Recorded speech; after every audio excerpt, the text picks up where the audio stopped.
במקום אחר הייתי שם איזה 200 שקל שינקו לי. פה 50 שקל סיימתי את הסיפור. פעם ראשונה פה, חבר'ה, תראו מה הוא בא, בוא תראה להם. אחי, איפה היית? שטח, חבר'ה. הבן אדם יודע ליהנות.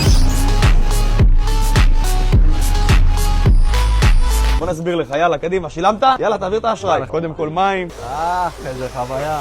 אמצע היום, הבן אדם חוזר מהשטח, אתם מבינים? חי את החלום. מורי טוב. וואלה, אני מקנא בו, נשבע לכם. ככה עם הגרניק, להוריד בוץ, חוויה. רק בשביל זה שווה ללכת לשטח, כדי לבוא לשטוף פה. אין ספק שהוא יודע את העבודה, חבר'ה. במקום אחר הייתי שם איזה 200 שקל שינקו לי. פה 50 שקל סיימתי את הסיפור. איווה.